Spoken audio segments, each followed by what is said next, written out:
ვიდრე მთავრობა ფიქრობს, ილიანის სტუდენტები ადგენენ და ლაივი ჩართეს. სანამ ჩვენთან სტუდენტები ამას აკეთებენ, შეხედეთ როგორ ებრძვიან დიშენის სინდრომს მსოფლიოში.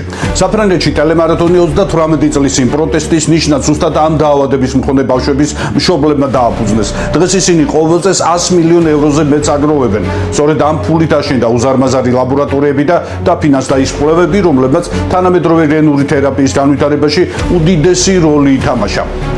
სხვა ქვეყნებშიც მასშტაბები კოსმოსურია. ავსტრალიის 3 მილიონიან შტატში წელიწადში ერთხელ ერთ-ერთ შაბათ-კვირას ბავშვებისთვის $90 მილიონ აგროვებენ და პირველი ჩეკი თავად მთავრობას მიაქვს.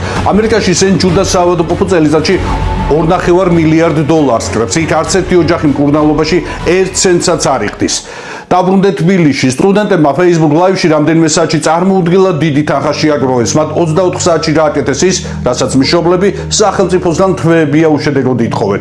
ეს არის მსოფლიოს ისტორიაში ყველაზე ძვირად ღირებული მედიკამენტი და მისი ფასი 3 მილიონს აჭარბებს. სწორედ ამიტომ არის ეს ხელისუფლების საქმე. იმიტომ რომ ამ თანხას ვერც ერთი ოჯახი თავისით ვერ შეაგროვებს. სხვაობა ფულში კი არა, სხვაობა სისტემაშია.